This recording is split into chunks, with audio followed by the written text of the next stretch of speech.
This episode was pre-recorded as part of a live continuing education webinar. On-demand CEUs are still available for this presentation through all CEUs. Register at allceus.com/counselor toolbox. I'd like to welcome everybody to today's presentation on the neurobiological impact of psychological trauma and the HPA axis, or our threat response system.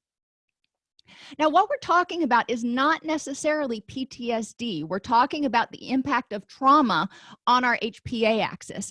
And if we have excessive stimulation of that HPA axis, it can contribute to traumatic injury, but not every trauma causes traumatic injury. And we do want to remember that. There are things that we go through that, or you may have gone through, which may have not been caused traumatic injury. It was traumatic, but you had enough resources and resilience and all that kind of stuff that it didn't cause injury or long-lasting effects. And there are other things, or somebody else may have gone through a similar situation and not had those resources and experienced traumatic injury from it. So we do want to recognize that every trauma impacts every person differently at every point in time. What was stressful for you 5 years ago may not be stressful now, or vice versa. Maybe 5 years ago you were just kind of walking on sunshine, and right now you've got a lot of stress and you're already worn down. So we're going to start by defining and explaining the HPA axis, identifying the impact of trauma on the HPA axis, and the impact of chronic stress and cumulative stress on the HPA axis. Finally, we'll identify symptoms of HPA axis dysfunction and interventions that are useful for people who are experiencing HPA axis dysfunction. I'm going to say that a lot. HPA axis stands for Hypothalamic-Pituitary-Adrenal Axis. I call it our threat response system for short, just because I get tired of saying HPA axis. This presentation is based in part on the article Post-Traumatic Stress Disorder, the Neurobiological Impact of Psychological Trauma, that was published in 2011. Neurobiological abnormalities in PTSD or trauma overlap with the features found in traumatic brain injury. Imagine that. We actually see physiological changes, shrinkage of the hippocampus and other physiological changes as the result of environmental, situational, emotional trauma, not just actual traumatic brain injury like from a concussion. The response of an individual to trauma depends not only on the stressor characteristics, let's look at what actually happened, but also on factors specific to the person, such as their perception of their stressor. How close did this occur to the person's safe zone? We have places where we feel safe. You feel safe in your home, hopefully. You feel safe at work, hopefully. If whatever this trauma is, occurs somewhere where you thought you were safe, suddenly you don't feel safe anymore, it's going to have a stronger impact than, for example, if you experienced a traumatic incident when you were on vacation 1,000 miles away from your house. Your similarity to the victim. If you are the victim, then obviously you're very similar to the victim. If you are interacting with people and maybe you are the parent of the victim or the great aunt of the victim, or even you are a therapist working with the victim or the survivor, and you feel a great deal of similarities with that person, then it may impact you more. One of the things I see in emergency service personnel is we have some first responders that go out to, say, a child drowning, and it impacts them. Don't get me wrong, it impacts everybody. But the ones that tend to have a stronger reaction also tend to have or have had similarly aged children at home at some point. So it's very similar. They can almost see their child in that position. And the degree of helplessness, how powerless that person felt, which kind of goes along with what Joseph pointed out. Trauma definitely is affected by, or our ability to handle trauma is affected by our age. Children need to have those social supports. They need to have their parents, their primary attachment figures there to help them feel safe.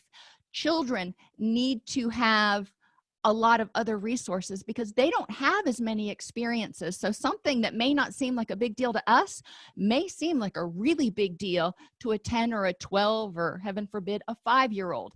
And they don't understand things the same way that we do. They are also very egocentric. A lot of times they think that something they did caused the problem, or something they didn't do may have caused the problem. Or in the case of, say, a hurricane, they may overgeneralize and start having fears whenever any thunderstorm comes along because they were in that hurricane. So they think that every storm is going to be a hurricane. We do need to make sure that we work with children after stressful incidents to make sure that they understand what happened to the best of their ability. They may not get death. They may not get addiction, and we need to help them depersonalize it so they understand it wasn't something they did or didn't do. We need to present them the information in a way that they will understand, and keep reiterating to them that they're safe and help them feel safe. Recognize that a lot of children's behaviors when they are experiencing trauma are often reactions that are designed to elicit control or structure or comfort from those primary caregivers. Regression, acting out, those sorts of behaviors. We want to look and say, what is this behavior communicating to us? People who've had prior traumas tend to have a stronger reaction to successive traumas. They've found that people who are in a state of hypocortisolism, and we're going to talk about that in a little while, but people who've experienced prior traumas and it's impacted their physiology actually are at a greater risk for developing PTSD from future traumatic events. They're already primed, so to speak, or whatever you want to, however you want to call it. The amount of stress in the preceding months also contributes to our reaction. If you've had a great 6, 8, 12 months leading up to whatever this trauma was, then you're probably stocked up on emotional, cognitive, social resources. Your energy's built up. However, if you have had a hell of a year, and a lot of times they say that bad things come in threes, usually by the time you get to that third thing, you're done. You're exhausted. But if you've had stressors and challenges, even small ones, they add up and they can wear down your recovery resources, your recovery capital. So you may not be in the place to have the resilience that you might have had should you have not had such a hard time in the past few months. Current mental health or addiction issues. Obviously, if you've got something currently going on, then you're starting 20 yards back. And we need to take that into consideration. People who are currently symptomatic for some sort of mental health issue are probably going to have more difficulty dealing with the traumatic stress because their neurotransmitters are already out of whack. And the availability of social support, and I'm going to talk about this multiple times, but there are critical windows here. Social support in the first 24 hours is the most critical. If somebody gets social support in the first 24 hours, it helps them process what's going on before they start compartmentalizing it. We can only experience crisis-oriented stress for so long before we start having to kind of try to pack it up and do something with it. After about 24 hours, 24 to 48 hours, it's still there, it's still raw, but people have caught their breath a little bit and they've started to push it back. And social support is still helpful here because it's still easily accessible to process. After about 72 hours, people have had to pack it up and put it on that back burner for a little while because it is too overwhelming to continue to feel that level of distress, and it makes it harder sometimes to access it. After about 72 hours, some people may start saying, you know what, I've got it, it's not that big of a deal. And in reality, it probably is. They have just put it away in a box somewhere that is going to require energy at some point in time. The vast majority of the population has experienced trauma, but their reaction is limited to an acute transient disturbance. It may be a few days, a couple of weeks, something like that. The signs and symptoms of PTSD reflect persistent adaptations of the body systems, the neurobiological systems, to the experienced trauma. And you notice I crossed out the word abnormal adaptations. It is a very normal adaptation, the stuff that happens because when we're under stress, that HPA axis kicks off, and I'm fond of it when it's working well because it helps us survive. It tells us fight or flee. Let me give you the energy so you can fight or flee. But when it stays active for too long, it starts causing lots of problems such as, destruction of neurons and all that kind of stuff. One of the things that the body does is try to dampen that a little bit, so we're not running so hot so often. But that reaction, our body's reaction to try to balance out that persistent high level of cortisol, glutamate, norepinephrine results in changes in our neurochemical system. The hypothalamic-pituitary-adrenal axis, the HPA axis, or our threat response system, controls reactions to stress and regulates many body processes. Now, I want you to think about why. Why does the HPA axis control these things? Digestion. Well, when we've got to fight or flee, it is not time to be resting and digesting. It's time to get that food out of the system, to speed things up, and focus the energy on, protecting ourselves. The immune system. When people are fighting or fleeing, cortisol actually suppresses the immune system and initially suppresses an inflammation in order to divert all that energy to the current crisis. So people's immune system goes down. Mood and emotions are altered. When that HPA axis is activated, norepinephrine, glutamate, adrenaline, those are coursing through your system. Some dopamine. Those are your go get them. Those are your excitatory neurochemicals, which means it is turning down, your body's turning down, if you will, the dial on serotonin, which is more of a calming, and GABA, which is sort of our natural Valium, and our endogenous opioids. Those are going, now is not the time to worry about pleasure. Now is not the time to worry about reproduction. So estrogen, progesterone, and testosterone all get altered in their levels and the receptors that are being activated. So our sexuality and our libido goes down. So you can see somebody who has a persistently activated HPA axis may have digestive problems, reduced immunity, mood issues, because that serotonin and GABA is not helping to help the person feel calm and happy and relaxed and all those things. Additionally, that low serotonin also reduces pain thresholds, so people tend to feel more pain. Energy storage and expenditure is also all over the place. So people with, for example, diabetes have a harder time controlling their blood sugar. Cortisol, one of the things it does is tell your body, dump glucose. We need that fast energy. So if cortisol is constantly surging through your body, then you've constantly got glucose surging through your body. So that glucose insulin balance, it ain't there. And it's important for people to remember that they may feel hypoglycemic faster. They may get a little bit edgier faster. These are all things that we need to recognize when people are experiencing stress. Help them understand why they're having these different systems or symptoms, and why it makes sense from a survival point of view.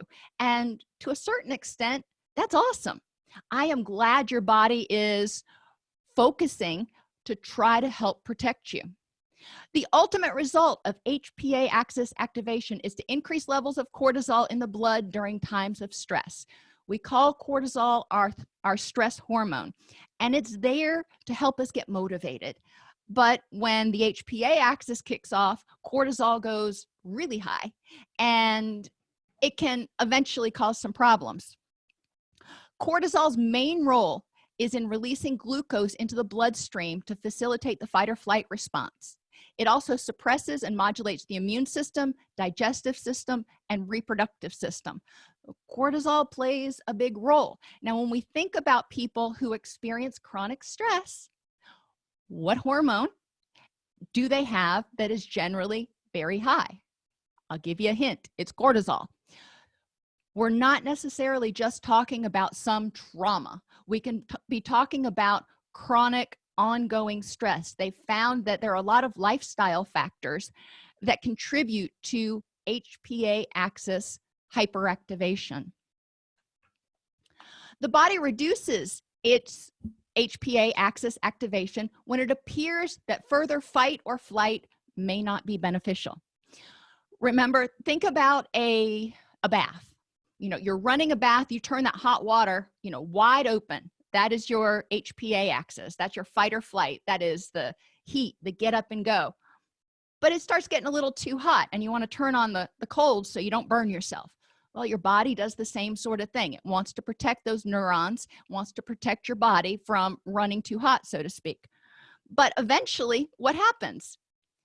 That hot water, you only have so much, well, unless you have limitless hot water, but most of us still have a hot water tank, and eventually that hot water runs out, and then it starts running cold.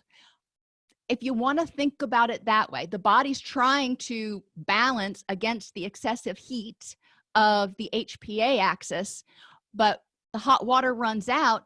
The body doesn't cue into the fact that that's happened yet, so it continues to try to protect you from that excessive stimulation, which can lead to feelings of depression.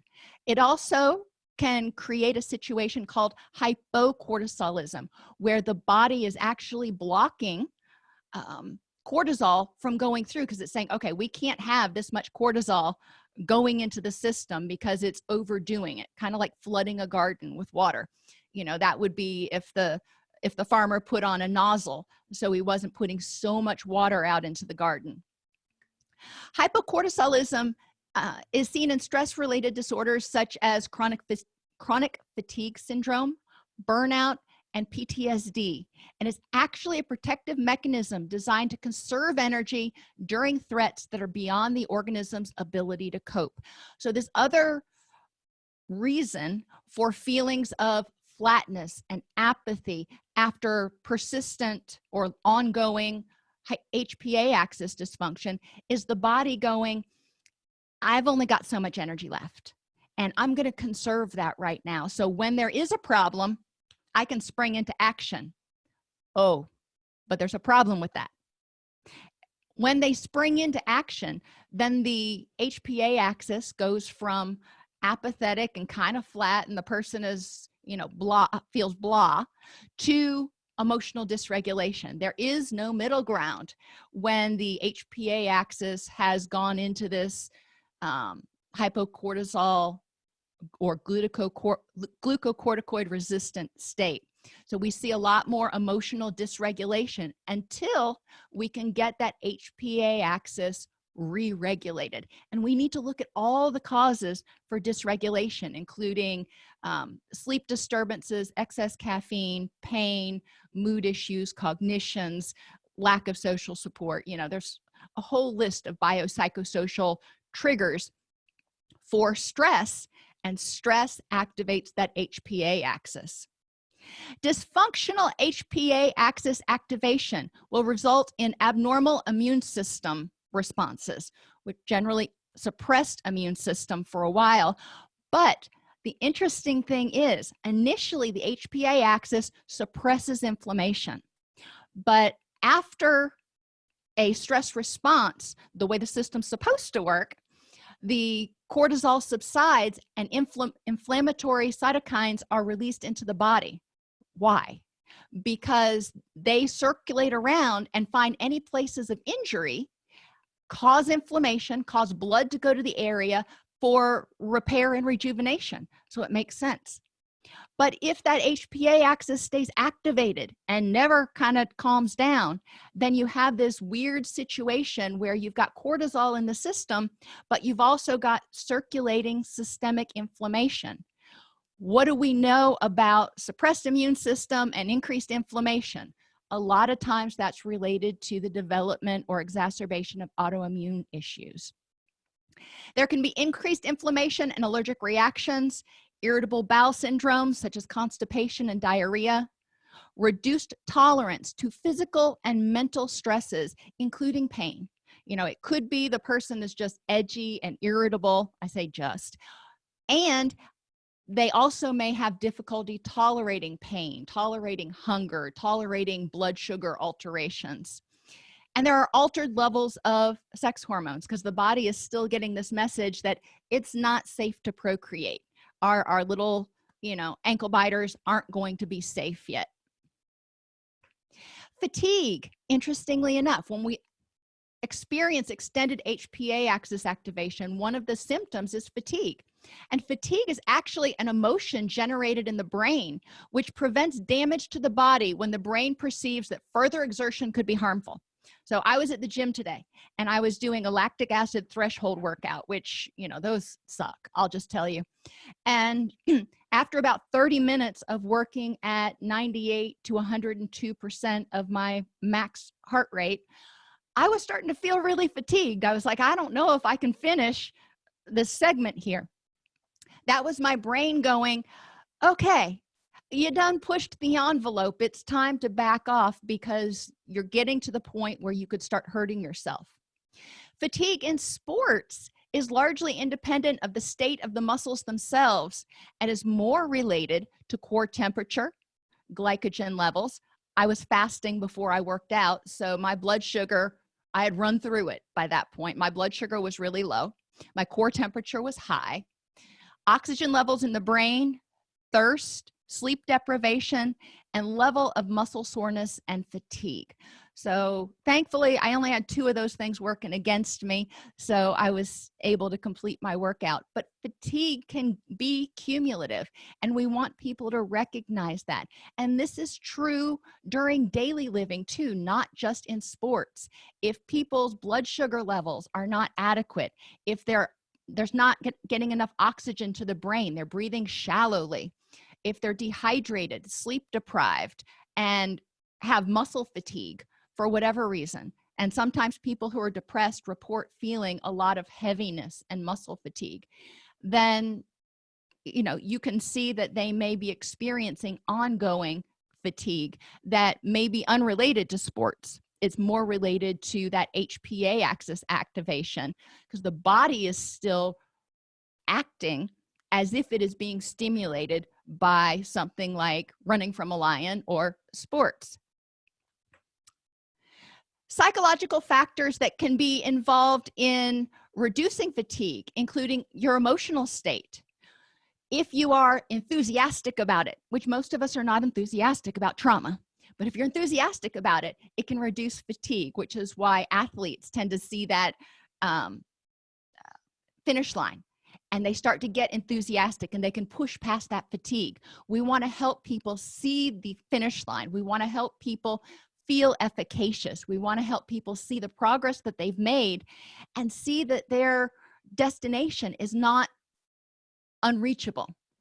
Knowledge of an endpoint. If you keep going and it's like eventually maybe you'll feel better, it's hard to keep going. But if you know that, okay, this is 10 weeks of therapy, or, this is a mile run or whatever it is, or that this pain, you had surgery and the doctor says, in 3 to 6 weeks, you should be feeling significantly less pain.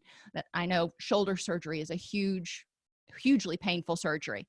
And But people who go through it, they know, okay, this is really hideous right now, but I know hopefully after this recovery period I will feel better. Other competitors or motivators can reduce fatigue. So if we have good social support for people who are around us, when people are going through trauma, that can be seen as motivators, not competitors necessarily when we're talking about trauma, but they are people that are there to motivate us, to cheer us on from the stands, so to speak, if we want to keep with this analogy. And visual feedback can help reduce fatigue. Use baseline charts, use journals, use logs to help people see that they are gradually improving. Fatigue is one sign that the body is getting ready to downregulate the HPA axis, to start holding on to those energy reserves. In counseling practice, we need to figure out how we can reduce fatigue and help clients restore HPA axis functioning. And a lot of it comes back to having them have a survivor mentality and a positive emotional state, helping them devise an endpoint so that they can see, getting social support and motivation, and making sure that they are rested, nourished, and all those other things. Low cortisol has been found to relate to more severe PTSD or hyperarousal symptoms. Sensitized negative feedback loop in veterans diagnosed with PTSD showed that they had greater glucocorticoid responsiveness. So what does that mean? That means that people who've experienced extended HPA axis activation, they go into that period of hypocortisolism, and then when there is a threat, there is a greater cortisol response. So when there is a stressor, instead of having, you know, a little bit of cortisol dumped into the system, it is wide open. Generally, low cortisol is seen in people who have experienced extended stress as a result of trauma or chronic stress. But when a threat is perceived, there's an exaggerated stress response, and I call this flat or furious. So they either feel kind of flat or they are super agitated. Evidence points toward a role of trauma experience in sensitizing the HPA axis, independent of PTSD development. So HPA axis can dysregulate. We can have problems with it even if the person doesn't develop diagnosable PTSD, which is why I always say we want to look for traumatic injury. We don't necessarily want to just hold it out there for only people who meet the criteria of PTSD. As I mentioned earlier, those with prior trauma histories are often more at risk of PTSD from later traumas. So we can help them, hopefully, prevent the development of PTSD if we notice that they have had a history of trauma or chronic stress. They do have an HPA axis that is dysregulated or dysregulating. We can help them start to take positive, holistic steps to re-regulate that HPA axis. So if there is another trauma, which in life there's going to be occasional, if there is another trauma, they are at less risk of developing PTSD because they're not hypocortisol-ish. Core endocrine features of trauma include abnormal regulation of cortisol and thyroid hormones. Okay.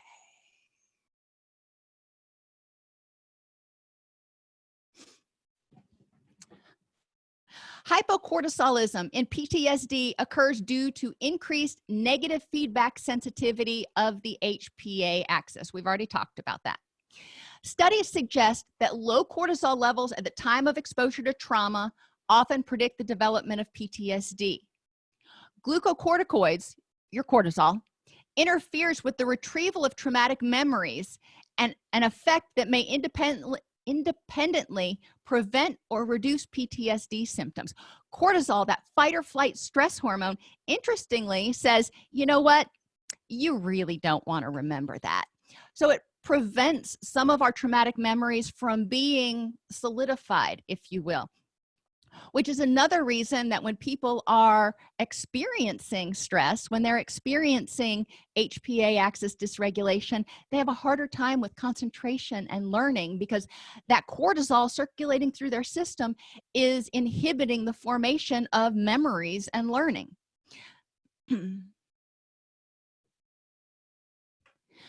Core neurochemical features of trauma or PTSD include abnormal regulation of catecholamine, serotonin, amino acids, peptides, and opioid neurotransmitters, each of which is found in brain circuits that regulate and integrate stress and fear responses.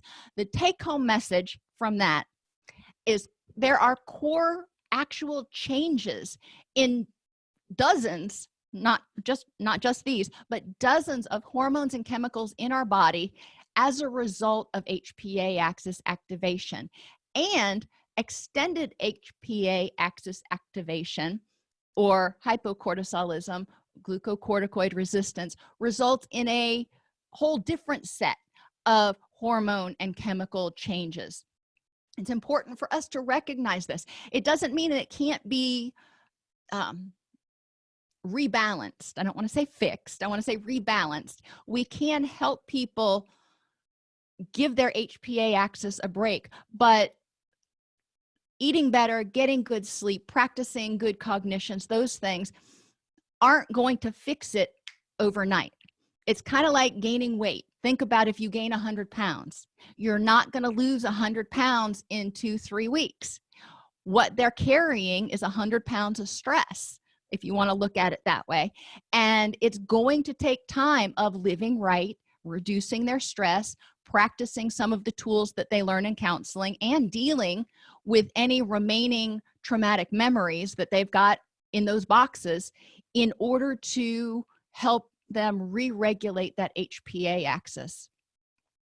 The catecholamine family of neurotransmitters includes dopamine, our let's keep doing that again and again neurochemical, norepinephrine, which is our focus and let's go get it neurochemical, and both of those are derived from the amino acid tyrosine. So we got to eat foods that have tyrosine. It's not hard, anything with protein in it, in order to let our body make those neurotransmitters. When a stressor is perceived, the HPA axis releases CRH, which interacts with norepinephrine to increase fear conditioning and encoding of emotional memories, enhancing arousal and vigilance, and integrating endocrine and autonomic responses to stress. So when that fear response takes over, that fight or flight reaction takes over, the body actually secretes chemicals that make us hypervigilant, that make us more aware of what's going on and alert to threats, which is great from a survival perspective in the short term. In the long term, it really sucks.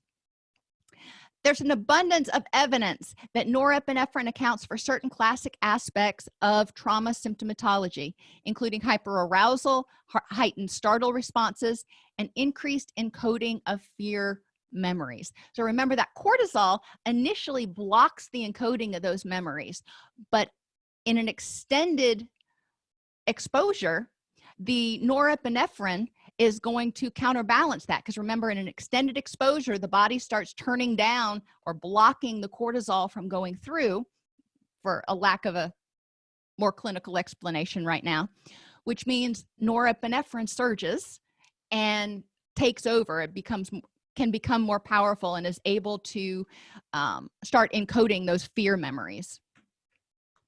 Poor serotonin transmission in trauma may cause impulsivity, hostility, aggression, depression, and suicidality. Too little serotonin is associated with depression. Too much serotonin is associated with anxiety. Too little serotonin is also associated with impulsivity and low pain tolerance. Now, you don't need to memorize these, but I think it's important, and I try to teach this as much as possible.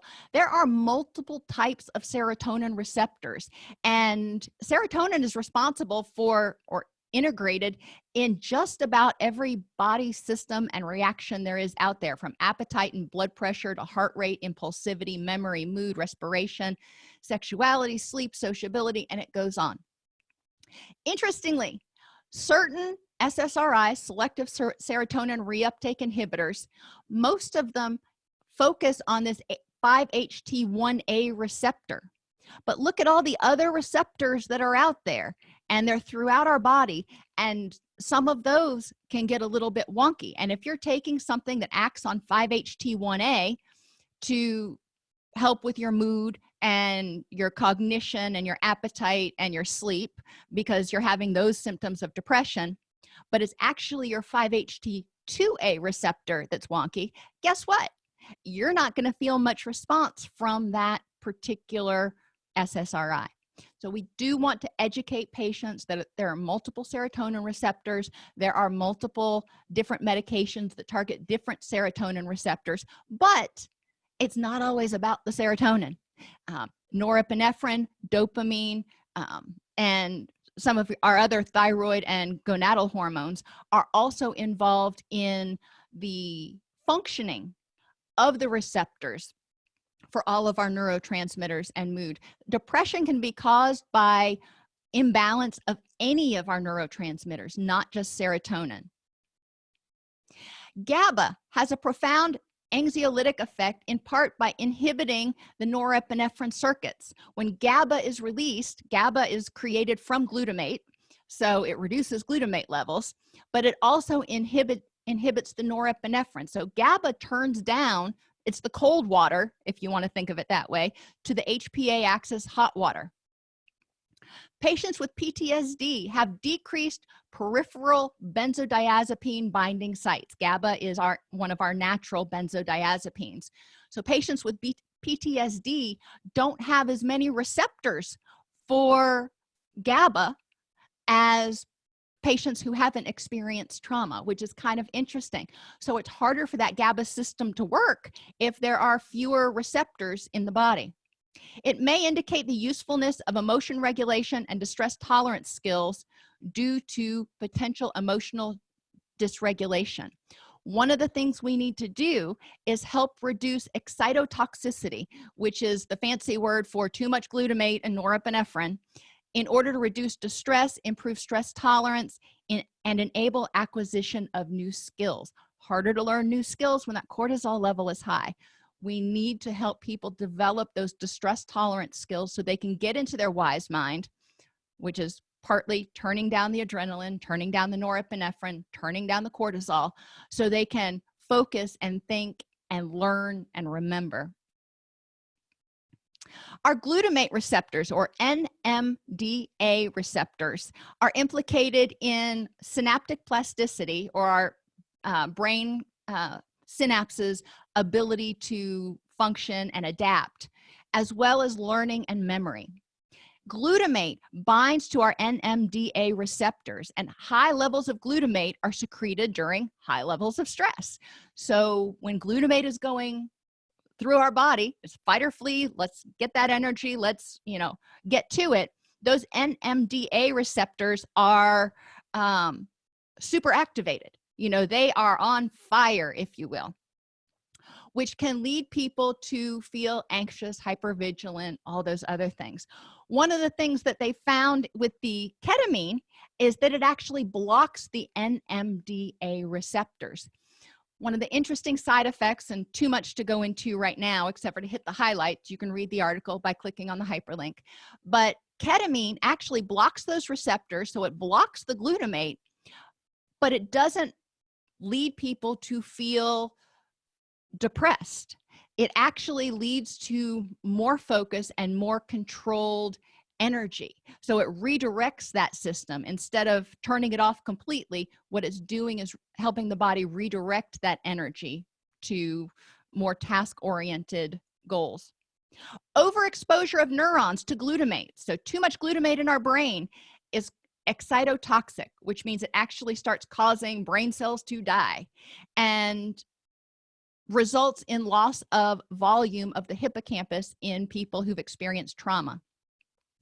Elevated glucocorticoids, or cortisol, increases sensitivity of the NMDA receptors. So the more cortisol we have, the more sensitive those glutamate receptors are. So when the glutamate comes in, they are super excited, rendering the brain more vulnerable to excitotoxic insults. So instead of being, turning on the heat a little bit, when that glutamate hits those NMDA receptors that have been sensitized, all of a sudden, it's like charcoal that's been primed with lighter fluid. Things we need to remember: it may take clients who've experienced trauma, who have high levels of cortisol, more time to master new skills because it's harder for them to focus. That norepinephrine is focused on fight or flee, not learning, memory, and concentration. If the brain becomes excitotoxic during stress, it inhibits learning and memory. So exposure therapies for these particular clients may or may not be super helpful. If it's increasing the excitotoxic environment in their brain, too much can be dangerous, which is why exposure therapies need to be taken very seriously and not just done by somebody who hasn't been well trained. Endogenous opioids, or our natural opioids that we have, act on the same nervous system receptors as morphine and heroin. Opioids, even the endogenous ones, are system depressants. They slow things down and exert inhibitory influences on the HPA axis. So the opioids, along with GABA and serotonin, help turn things down a little bit.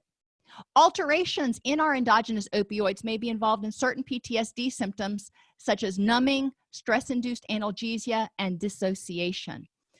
Recognizing that, again, these symptoms are merely outward manifestations of changes in the neurobiology of the patient.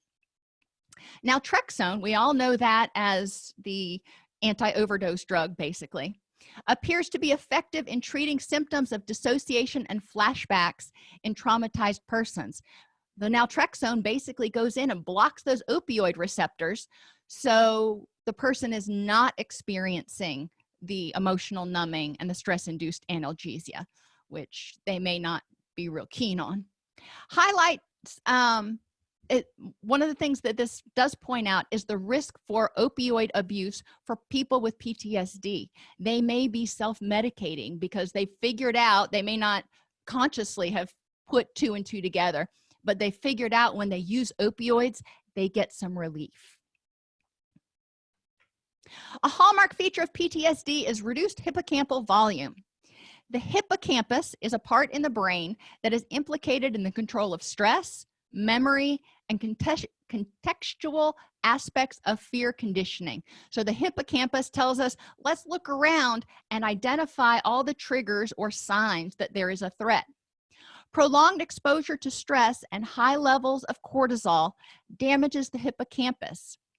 This reduction in hippocampal volume may reflect the accumulated toxic effects of repeated exposure to glutamate and increased glucocorticoids, or that whole flat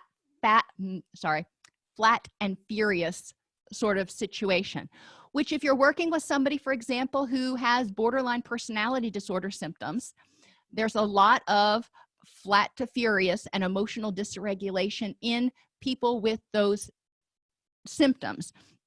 So we do want to recognize that they may be experiencing trauma on a regular basis, not necessarily what we perceive as traumatic, but for them, they are going from flat to furious, and that's exhausting. And from a neurochemical standpoint, it is reflective of trauma. Decreased hippocampal volumes might also be a pre-existing vulnerability factor for developing PTSD. We've already talked about how hypocortisolism, or glucocorticoid resistance, makes people more prone to develop PTSD. Well, they've said, well, maybe it's that, or maybe it's only people who've had that for so long that it's reduced the volume of their hippocampus. They're not really sure, but we do know that prior trauma, prior alterations of the HPA axis do prime people for being more at risk for later development of PTSD. The amygdala is a limbic structure involved in emotional processing and is critical for the acquisition of fear responses. It is a very primitive area of our brain, but it is there to protect us. Functional imaging studies have revealed hyper-responsiveness in PTSD patients during the presentation of stressful scripts, cues, and trauma reminders. So again, looking at the HPA axis goes from flat to furious. There's a dump of cortisol whenever somebody who is experiencing hypercortisolism is exposed to future stressors. PTSD patients further show increased amygdala responses to general emotional stimuli, even the ones that are not trauma associated, such as emotional faces. So they tend to be more emotionally raw, emotionally responsive, sensitive, whatever you want to say. So things that are totally not related to the trauma can trigger a much stronger response in them than in someone who didn't have that pre-existing HPA axis dysfunction. Early adverse experiences, including prenatal stress, even when the baby's still cooking, and stress throughout childhood, has profound and long-lasting effects on the development of our neurobiological systems, thereby programming subsequent stress reactivity and vulnerability to develop PTSD. Kids who've experienced a bunch of adverse childhood experiences, everything from environmental stress to poor nutrition to exposure in utero to drugs and alcohol, there's a lot of different insults that the pediatric brain can experience, may set them up without any overt traumatic experience, may set them up to be at risk for emotional dysregulation and potentially even eventually PTSD later in life. So it's really important that we get in there with early prevention programs. A variety of changes take place in the brains and nervous systems of people with PTSD. Pre-existing issues causing hypocortisolism, the brain has already downregulated. It started blocking the cortisol receptors, so to speak. So there is not as much glutamate and norepinephrine and stuff released. If cortisol can't get through, then it can't trigger the release of all of those excitotoxic chemicals like glutamate and norepinephrine. So if the body's already downregulated, the person may experience more PTSD. Remember, if that cortisol can't get through, then when norepinephrine is released, there is more fear encoding. Cortisol is the one that blocks that fear encoding. This points to the importance of prevention and early intervention of adverse childhood experiences. Remember that people with hypocortisolism may or may not have PTSD. I recently wrote an article about lifestyle factors that contribute to HPA axis dysfunction, and they found that, or I found in the research, that exposure to noise, for example, people who live near wind farms or airports tend to have much higher rates of use of antidepressant medications and symptoms of hypocortisolism and symptoms of hyperactivated HPA axes than people who aren't exposed to that chronic noise, for example. Hypercortisolism sets the stage for the flat and the furious, leading to toxic levels of glutamate upon exposure to stressors, reduction of hippocampal volume, and persistent negative brain changes. Now, once that hippocampal volume has been reduced, a lot of times there's no building it back up. The good thing is most humans only use a very small proportion of our brain, so there is a lot of room for workarounds, if you will. So I don't want people to think that, oh, I've already shrunk my brain, so there's nothing I can do. Totally not it. In most cases, there are a lot of workarounds. Think about people who've experienced massive strokes or massive brain injury. A lot of them regain their abilities to walk, to talk, to write, to do whatever they did before. Sometimes not 100%, but a lot of times the brain is very receptive to functioning. It wants to help people do what they need to do, and it develops its own little workarounds, which I think is really cool. People with PTSD are more reactive to emotional stimuli, even stimuli unrelated to trauma. This is so important for our clients to understand, as well as their loved ones and us as clinicians, because it highlights the need for really good self-care and really good distress tolerance skills and coping skills and awareness, mindfulness of traumas. So they become more aware of, okay, this is going on, it's stressing me out. And they can intervene early before they become super dysregulated. You know, sometimes they can notice that, oh, this is going to be stressful, and they can prepare ahead of time. They may be able to mitigate stressors, so they mitigate or at least reduce the impact on that HPA axis, because they can start developing a certain level of control over their reactions through biofeedback and the use of a lot of other skills that they can learn. Purposeful action, acceptance and commitment therapy, cognitive processing therapy, dialectical behavior therapy. Those are the big, you know, buzzwords, if you will, for HPA axis resolution or rebalancing, in addition to healthy nutrition, exercise, circadian rhythm balancing, making sure that people are maintaining their circadian rhythms, and nutrition, sleep, exercise, and circadian rhythms. All of those, if they are out of whack, if they are poor, then they can contribute to HPA axis activation. That includes the use of caffeine and nicotine. I know I loved my caffeine before I had to give it up, but it's important to help people recognize that there are things that they're doing in their daily life which may be contributing to them continuing to feel flat or have the experience of emotional dysregulation. Feelings of fatigue set in when the brain perceives that continued effort is futile, and or the brain says, can't keep running this hot. You know, I'm going to have to turn on some cold water because we can't keep sitting in this hot bath. Reducing fatigue can be accomplished in part with psychological factors, including motivation and knowledge of competitors. Knowing what you're dealing with can help people feel a sense of personal control. Feedback about frequent successes, encouragement, helping them know that endpoint. Remember all those fatigue things that we looked at? There are a lot of things that we can take from sports and translate to HPA axis activation, because when that HPA axis is activated, it's telling us to fight or flee. So fight or run, if you will. Both of those are sort of sport type things. When that HPA axis is activated, what happens? Our heart rate goes up, our breathing increases.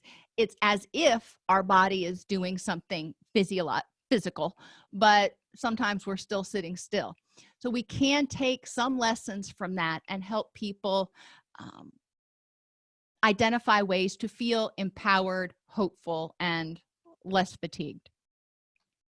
46% of people in the US are exposed to adverse childhood experiences, so there is a lot of room for early intervention.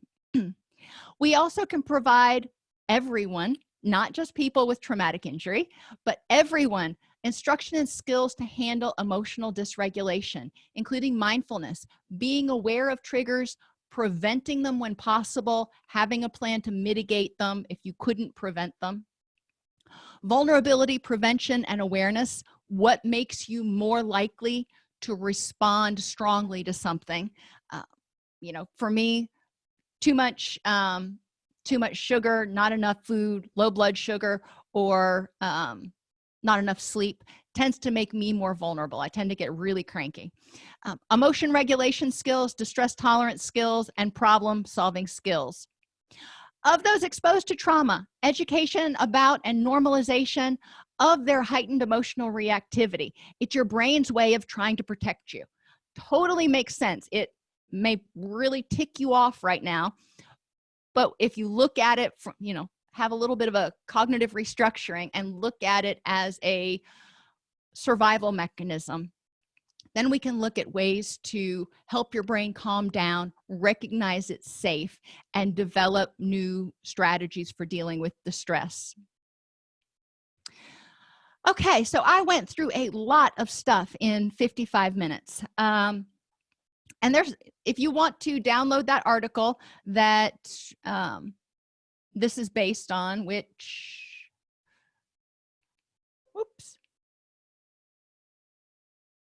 Post-traumatic stress disorder, the neurobiological impact of psychological trauma. It is a tough read. I will tell you, you have to sit down, you can't have the TV going, and really focus on it and maybe take it in chunks. It's a longer article, but it has so much wonderful information in it that I strongly recommend if you work with people who've experienced trauma, even adverse childhood experiences, you take a look at it.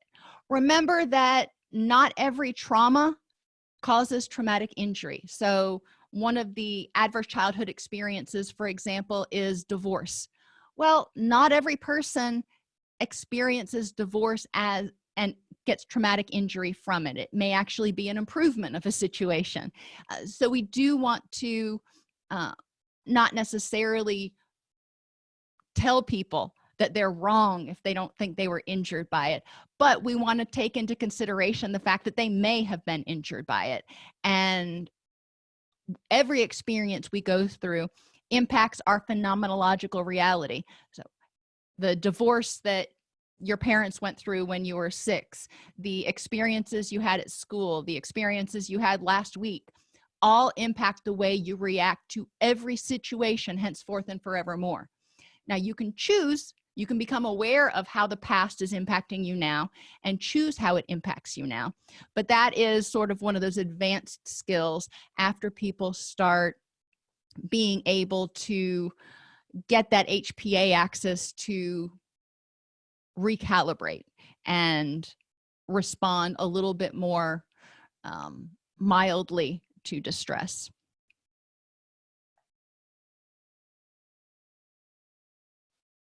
Any other questions?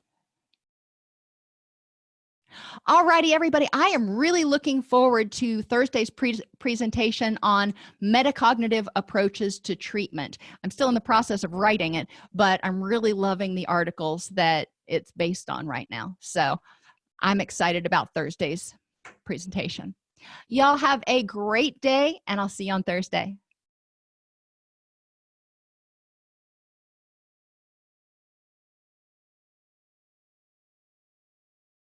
Between writing notes, filing insurance claims, and scheduling with clients, it can be hard to stay organized. That's why I recommend Therapy Notes.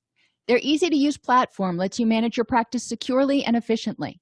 Visit therapynotes.com to get 2 free months of Therapy Notes by just using the promo code CEU when you sign up for a free trial at therapynotes.com.